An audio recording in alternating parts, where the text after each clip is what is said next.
የሰማሁት ነገር እስካሁን እውነት አልመሰለኝም። እንዴት ይሄን እንዴት ማመን ይቻላል?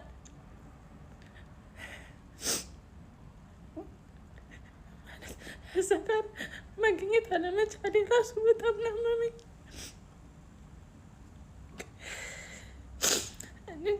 ለቤተሰቦቹ እግዚአብሔር መጽናኛውን ይስጣቸው። የሁላችንንም ሳቅ ነው የወሰድክብን። እነዚህ ማመን ነው ማለት ነው። ያንተን መቀበል አልችልም ወንድሜ። እዛ ጋር አለመሆኔ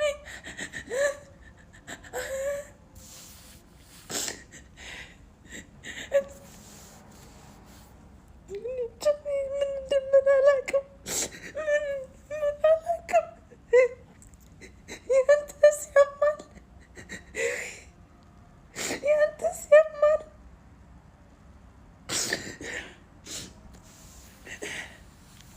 እዛ ጋር መገኘት ባለመቻሌ ግን እነዚህ ለቤተሰቦች መጽናኛውን ይስጣቸው፣ ለወዳጆች ሁሉ እግዚአብሔር መጽናኛውን ይስጣቸው።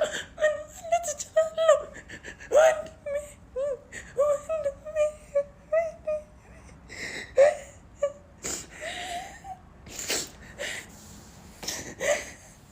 ሰላም ሰላም፣ ጤና ይስጥልኝ ውድ የኪዱ አበሻዊት ቻናል ተመልካችና ቤተሰቦች እንደምን አላችሁልኝ? ሁላችሁንም በያላችሁ በሰላምታ ይድረሳችሁ እያልኩ ዛሬ በአንድ በሚያሳዝን ቪዲዮ መጥቻለሁ ማለት ነው። እንግዲህ በጣም አስደንጋጭ የሆኑ መረጃዎች ወጥተዋል። ያው በጣም የምንወደው የምናደንቀው በጣም ትሁት ቁጥብ የሆነው ተወዳጁ አርቲስት ነጻነት ወርቅነህ እንዳረፈ እየተነገረ ነው። እንዲሁም ደግሞ ያው የሱ ወዳጅ ዘመዶች ቤተሰብ የሆኑ ሰዎች ሁሉም ያው መረጃው እውነት እንደሆነ በተለያዩ በቪዲዮም እንዲሁም ደግሞ በአንዳንድ በሚጽፏቸው ነገሮች እውነተኛነቱ ተረጋግጧል ማለት ነው። በጣም በሚያሳዝን ሁኔታ በጣም ብዙ መስራት የሚችል ተወዳጅ አርቲስት ነው ያጣ ነው። ለምን እንደሆነ አላቅም። ኢትዮጵያ ውስጥ ያሉ በጣም ህዝብ የሚሳሳላቸው ተወዳጅ የሆኑ አርቲስቶች በጣም በቃ በፍጥነት ነው የሚሞቱት። ለምን እንደሆነ እኔ በጣም ነው የሚገርመኝ። በእድሜያቸው እንደሌላ ሰው ታመው ህዝብ አስታሟቸው ህመማቸውን አውቆ እግዚአብሔር ይማራችሁ ብሏቸው ወይንም ደግሞ በሰሩት ስራ ተመስግነው የሚገባቸውን ክብር ተሰጥቷቸው አይደለም በብዛት እየሞቱ ያሉትና በእውነት እኔ በጣም እየገረመኝ ነው። አሁን እያሰብኩኝ ነበር የነጻነትን መሞት ስሰማ። በቃ በጣም ብዙ የምንወዳቸው የምንሳሳላቸው በጣም ረጅም ጊዜ እንዲቆዩ የበለጠ እንዲሰሩ የምንጓጓላቸው አርቲስቶች በጣም ብዙ አርቲስቶች እንዲሁ በድንገት ነው ሞታቸውን የምንሰማው። ከሰብለ ጀምሮ ትርፌ፣ ታምራት ደስታ፣ ማዲንጎ አፈወርቅ እና የመሳሰሉ አስፋው በጣም ብዙ በቃ የበለጠ ይሰራሉ። የበለጠ ከዚህ የበለጠ ገና ረጅም ጊዜ ይቆያሉ። ወይንም ደግሞ ህመማቸውን እንኳን ሳናውቀው ሁላቸውም በፈገግታ ውስጣቸውን ድብቅ እያደረጉ ያጣናቸው ብዙ አርቲስቶች ናቸውና ለምን እንደሆነ አላቅም። የአርቲስቶች ሞት አንዳንዴ በጣም አስደንጋጭ ነው። በጣም ደግሞ በድንገተኛ ነው። ትላንት እንደዚህ ነበረ፣ ትላንት እንደዛ እያወራን ነበር፣ ትላንት አብረን ስራ ቦታ ነበርን እየተባሉ ነው ድንገት ሞታቸው የሚሰማውና እኔ እንጃ አላቅም። እግዚአብሔር እንደው ለእንደዚህ አይነት መልካም ሰዎች ረጅም እድሜ ቢሰጥ መልካም ነበረ። ባናጣቸው የበለጠ መስራት የሚችሉ አሁን ነጻነት ወርቅነህ በጣም ልጅ ነው ማለት ልጅ ነው ስላችሁ ገና መስራት የሚችል ነው። በቅርብ ጊዜ ነው በነገራችን ላይ የሰውነት ለውጥ ውፍረት ምናምን የመጣው። ከመጠን በላይ እየወፈረ ነበርና ያው ህመሙም ያለው የበሽታው ነገርም ሊሆን ይችላል። የተለያዩ ነገሮች ሲወሩበት ነበረ። ሳይሞት ሞተ። በእርግጥ እሱ ያው ካመመው ቆይቷል። ይፋ ባያወጣውም በፈገግታ ቢሸፍነውም ውስጡ ግን ህመም እንደነበረ ከአንዴም ሁለቴ ውጭ ሀገር ሂዶ ለመታከም ሞክሯል። እንዲሁም ደግሞ ያው ለሞት እንደማይዳርግ ግን ያው ሕክምና እያደረገ እንደሆነ በተለያየ ጊዜ ለመናገርም በኢንስታግራሙም እንዲሁም ደግሞ በተለያዩ ኢንተርቪዎች ሞክሯል።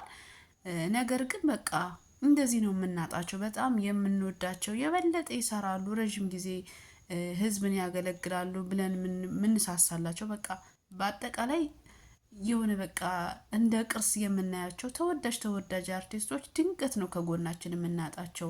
አንዳንዴ ምን አስባለሁ መሰላችሁ በህይወት እያሉ የሚገባቸውን ክብር ብንሰጣቸው፣ በህይወት እያሉ ብናመሰግናቸው፣ ከሞቱ በኋላ እንዲህ እኮ ብለኸኝ ነበር፣ እንደዚህ እኮ አውርተን ነበር። አሁን ደግሞ በጣም የሚያስጠላ የመጣ ስታይል አለ።